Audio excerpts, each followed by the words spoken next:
Welcome back, people, to another Tristan Talks episode. I'm gonna be better about marketing myself a little bit better because I want more people to know about what I'm talking about because I like to talk, and this is stuff we should be talking about. Even though some of the shit you don't. Sorry, someone just texted me. Even though some of the stuff you don't want to hear, you need to hear it. But today we're talking about BET. It's evil. I hate BET.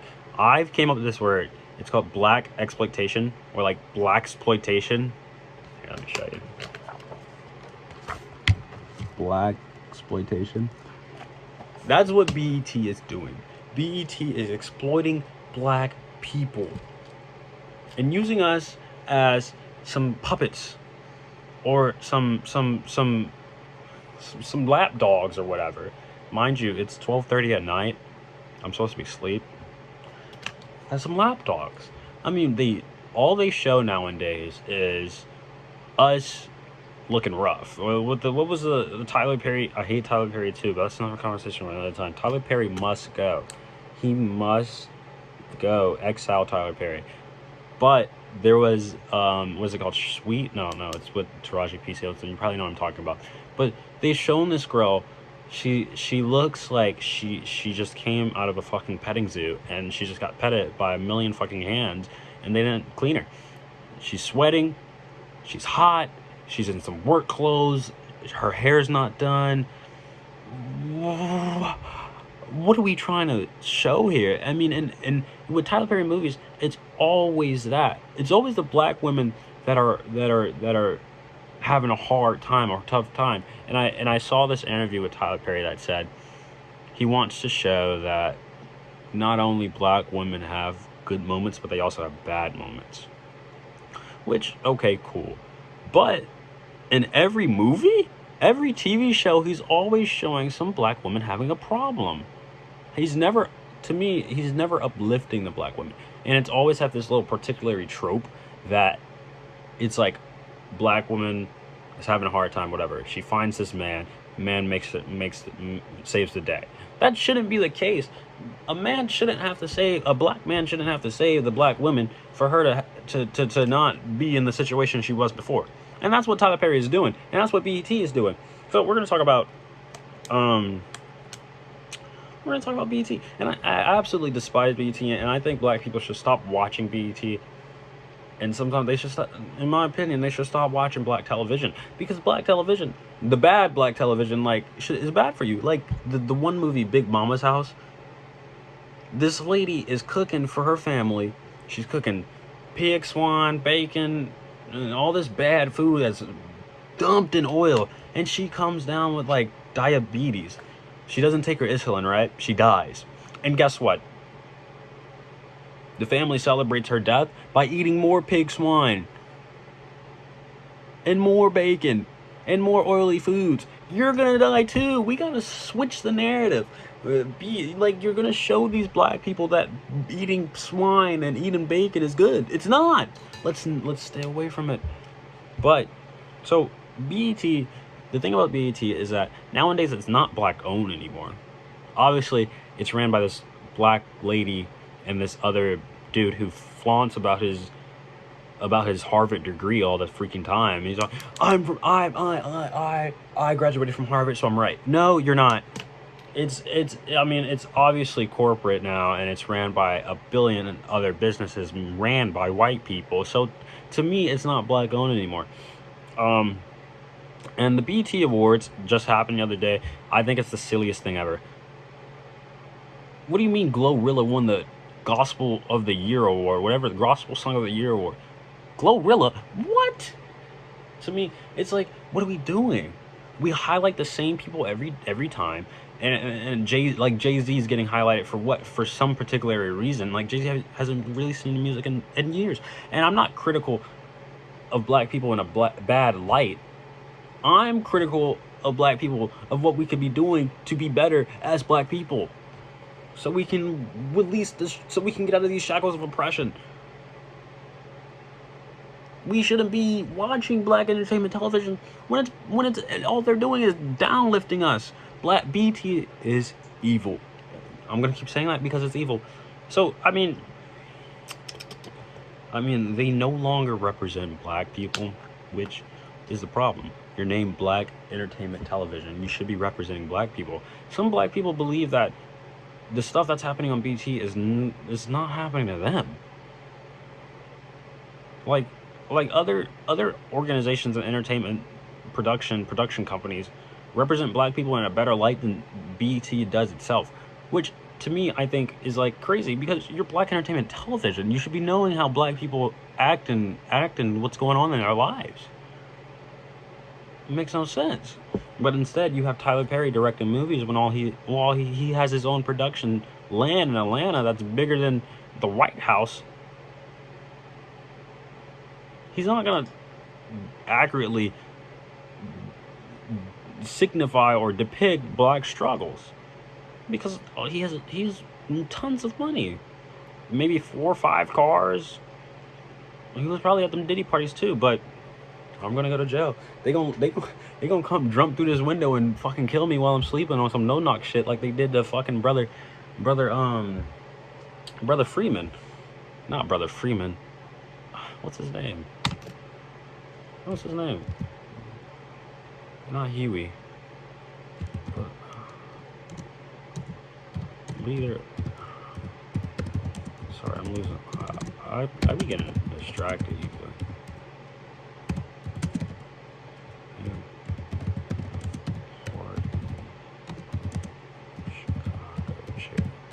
Chairman Fred. They gonna come kill me like they did Chairman Fred on some no-knock shit. Because I'm talking about this shit. But I don't care. The thing is that we throw black on everything and expect it to add an amount of pressure and account. Well, not expect, but it adds an amount of pressure and accountability.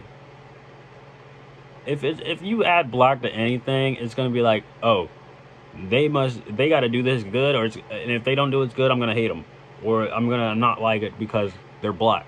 Obviously, everything you know has black in front of it. That's why I think about The Wiz. Everyone knew it was black, but they didn't put it, oh, this is the Black Wiz. They didn't put, oh, Black Wiz, or they didn't say this is the black. They said this was the Black Wizard of Oz, but they didn't put that in the title. So everyone had high expectations for it, but didn't know everyone was on it was black. For BET, your title was Black Entertainment Television. Everyone except black people are gonna have low expectations for it because it has black in front of it. And what you're doing, BET, is you're warranting for white people to say, oh, it has black on it, it must be bad, I'm not gonna watch this, I'm gonna skip over this every time. But black people are gonna be like, oh, it has black on it, I have something on TV that perfectly represents me, when it doesn't. And you become, and it's just crazy. But when you, it's like there's a responsibility for, if you put black on something, anything, there's a responsibility to represent the culture the right way. And what BET is doing is the wrong way. You're representing black women as all they do is have struggles. And yes, we all have struggles. Black women have the struggles the most. Black women are the most oppressed group in America. But black women also have their highs. They have their lows, but they also have many highs that BET fails to represent. And to me, and for what they do is that they put a black man in there to save the day, or some type of man in there to save the day, and they say that black women can only have, they don't say, but I can see, and if you watch closely, I mean, because I watched a lot of BET movies, and I watched a lot of Tyler Perry movies, and I've came to a consensus that this shit's not right. I'm sorry, I don't mean to curse, but it's not right. Black women don't need no black man to have a high in their life or to be successful. What sense does that make? I mean, there's obviously other stuff that BET is doing that I could obviously talk about, but I'm not, because I want to keep this under 20 minutes, because I know y'all didn't watch the whole last video. But that's a story for that time. But I mean, it's like general entertainment have the luxury of like courting viewers of all races and gender and cultures and whatever. I mean, but I mean, but because like these entertainment production companies have less melanin, I mean, it's going to be hard for them to reflect the black life and what's going on in black life. But BET, you're expected to know what's going on in the black life anywhere.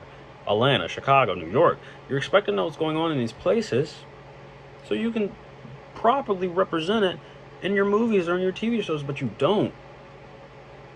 The movie, what is it? Not that movie, the TV show Luxury or something with Taraji P. Henson, the rappers. It does not accurately represent the black life, the ordinary black family life. No ordinary family is starting a rapping monopoly or a music monopoly and having problems within the monopoly. No, it's just like, what do you? And one of the sons is gay, the other son's a gangster, the other son doesn't want to rap. Like, this is not happening in the ordinary black family. It's not.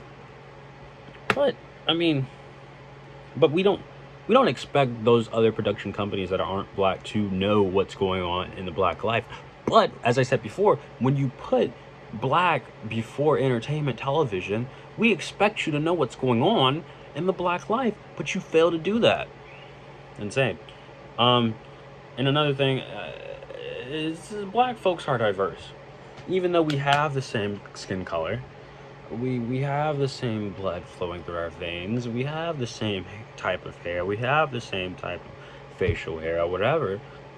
We're diverse between young, old, gangsters, the Huey Freemans of the world, the Riley Freemans of the world, the Uncle Ruckuses of the world. We're diverse in that, and to me, it's like, for us to come together, we have to all realize that we're fighting the same problems. No matter how much money you got, or how many people you murdered, or how many drugs you sold, or how many books you read, or whatever, how many black people you hate. Talking about the Uncle Russes of the world. We all fighting the same creed and color.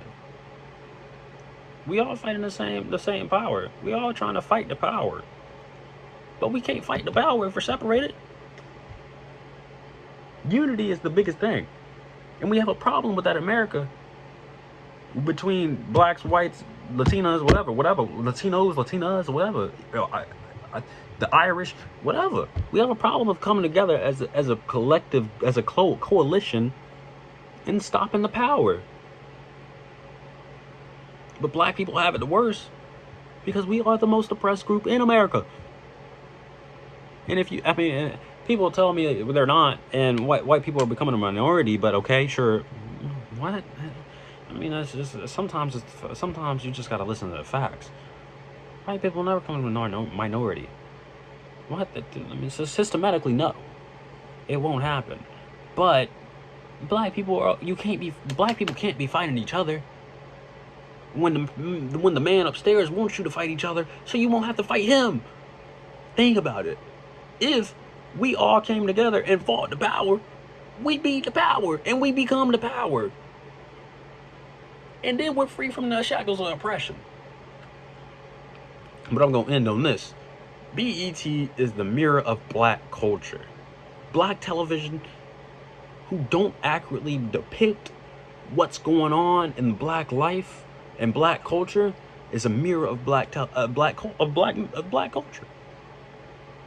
On one side of the mirror, you got the good things happening. You got cookouts, you got dancing, you got line dances, you got the electric shuffle, you got boots on the ground. You got the good things happening on this side. On this side, you got trauma. All these other things, trauma, family ties. You got whatever bad's happen on this side. What BET fails to do is look on both sides of the mirror but there's a catalyst in a BET movie or TV show that helps them look on the other side of the mirror, which shouldn't be the way. No catalyst should help black people become what they need to become. No catalyst needs to show that black people can be happy. Black people need to come together, talk about these problems, talk about this trauma, and then they need to move on forward from that. I don't need the white man coming in my house and telling me, oh, y'all, what y'all doing is not how we do it in America. I need black people to sit down at the table with their sandwiches or whatever they eating, not eating no pig swine, and talk about these issues and talk about these things that's going on in our family and open up about our family history and open up about these tough topics. It's the only way we get better. The only way we improve from this. And once BET sees we doing that, BET can't attack us no more, because we know we are in tune with our culture. And we know what's going on. And BET is not. Because BET is ran by these white executives that run the show, and these evil black people who hate black people and went to Harvard, and BET is for the destruction of black people. And blackploitation. But I'm gonna end that on there. Sometimes I be writing this stuff down and I just be going off the book. Y'all just gotta bear with me. But the thing about this, I keep it real with y'all. Like I say what's on my mind, and I don't sugarcoat it. If I'm gonna say I hate, if I'm gonna be critical of black people and critique black style, whatever they got going on, I'm doing it in a light to advance black people, to show them what we could do to be better. And if I'm gonna critique white people, I'm not showing what you could do to be better. I can show them what you could do. Yeah, I'm showing you what you could do to be better, to stop being the oppressor and get away from that mindset, because that's ugly. I'll see y'all later. I'm back at it. Every other week I'm gonna be posting. No, I'm not. I love